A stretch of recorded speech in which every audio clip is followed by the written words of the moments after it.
Hi guys, this video today is going to discuss us as humans' fascination on true crime and my opinions related to it. This video will touch on should there be a time limit on discussing a case and whether there should be films, Netflix series, podcasts, books made discussing certain cases. Over the past few days I've gone down the YouTube rabbit hole of reviewing videos on a request that the public should stop talking about and discussing certain cases. So I have been looking at the Chriswatts case and should we stop discussing it, and I have seen so many videos relating to this subject. All day I have researched whether this has been asked of the public before. Should they just leave a case alone and never talk about it again? And I can't see that it's ever been asked before. And if it was to happen, how would this be monetised? I would absolutely love to hear other people's thoughts. Should there be a time limit on a crime case? Should we just step away if we're requested to? And why are we so fascinated with crime? We are absolutely inundated with true crime, be it on books, TV documentaries, Netflix series, Prime, films, podcasts, YouTube. There are so many different sites on the internet that we can just consume crime over and over again. No matter what anybody says, we know that there is a huge market for true crime. If you were to log into Netflix now, the number one on Netflix is the new crime series on Aaron Hernandez. So I was looking forward to this and I invited my best friend over to view it with me. So I am also guilty of viewing true crime. When Making a Murderer came out on Netflix, it broke records on viewings, and Netflix have said since then, every time they put out a true crime documentary, including footage of the person that did the crime, the perpetrator, or victims, talking about it, or the victim's family, it is a hit with everybody. We know that crime sells. Netflix has its own tab on crime, so you can go in there, type crime, and search all sorts of crime programs, be it fiction or non-fiction, and it is jam-packed with crime programs. I've looked at lots of studies on true crime, and it does show that women are more likely to view true crime, but men aren't far behind, and it does say that it's the biggest genre that we view. As humans, we seem to love it, and we seem to love discussing it. With every crime that's out there, especially the high-profile ones, there seems to be multiple viewing for it, whether it be multiple films, multiple documentaries, multiple books, multiple podcasts, and within that there will always be discussion groups related to it because people will always want to discuss their opinion on that crime. So I looked at lots of psychology studies on why we like true crime. And there are many, many reasons. So one is an injustice. Some people do believe within that crime, once they've viewed it, they've read all about it, that there has been an injustice and they want to discuss that injustice. And sometimes they want to go forward to get the justice. They want to put their opinions out there and see what other people think. So psychologists have said that people can have fear of the crime that they're viewing. The more horrendous the acts, the more fear there are and the more they want to research it. And the psychology behind it is the knowledge is power. How could they stop that happening to them? Another reason is compassion for the victims.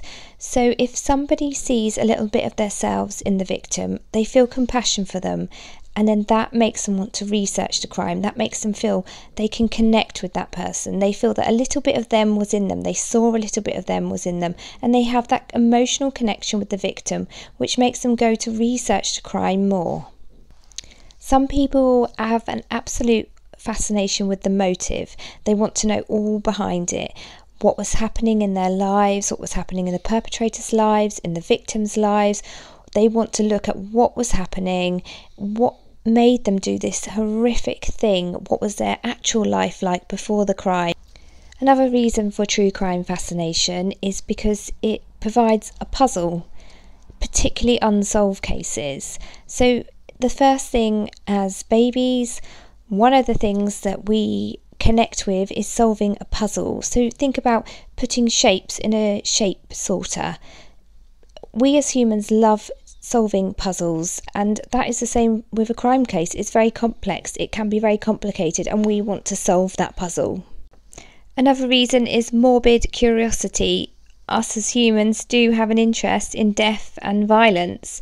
However we paint it, however we try and dress it up, we do have morbid curiosity. And the last reason psychologists found was it was an element of escapism. So people get lost into a crime book or a crime series and they're escaping from their everyday life. So I recently read a book on true crime stating that as humans we've always consumed true crime.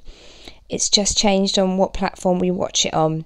So if you look at the Victorian era, we would have public executions, so hangings, and the crowds would turn out in 10,000, 20,000 to see a public execution.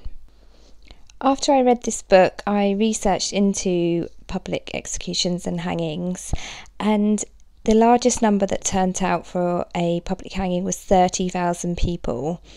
It used to be a family event, so people would take their children there, they would go there for a day out, there would be parties afterwards. I just can't even comprehend it. After the hanging, an artist would paint a picture of the person that had been hanged while being hanged, and they would paint it on pamphlets, and people would distribute the pamphlets up and down the country to let the public know the person had been hung and the crime behind it. So we know that we have always consumed true crime as humans, and we have always wanted to read about it. Even though obviously it's changed over time, we are still consuming it and it is getting more and more popular. So my family are English and I lived in England for many years. I now live in America, and I researched the most famous killer, the most prolific killer, and the same for American and England. It was Jack the Ripper. So Jack the Ripper committed his most brutal crimes in 1881 to 1891. We know he had 5 official victims that were all women. So Jack the Ripper's victims were all women that lived in the East End of London in slums and had really fallen on hard times. Most of them had addiction problems, and most of them were homeless or just living in people's spare rooms and had turned to prostitution. We know that the murders were heinous. He had slit their throats, removed their organs, cut their genitals off, sliced them to pieces, and it was absolutely barbaric what he'd done to those women. So even though this crime had occurred in 1881, had happened to women and were absolutely brutal, we are still talking about it and we are still profiting from these crimes. So to this day, Jack the Ripper appears in novels, short stories, plays, operas, television programmes, songs and films. It is the most written about true crime subject. Sometimes they tell the full true crime and sometimes they change the narrative to mix up the story, to reinvent it. In 2015 in London, there was a Jack the Ripper museum that opened. So it has a whole museum dedicated to these crimes. In 1970, Colin Wilson penned a phrase that was dedicated to people who have a job of studying the case. So it is their full-time job. Ripperology it is called. So these people work to try and solve the Jack the Ripper case. Every night in London is a Jack the Ripper tour, so you pay £10 per person and you go around with a guide and around 20 other people, and you do the full tour of where people were murdered. You go to where people drank before they were murdered.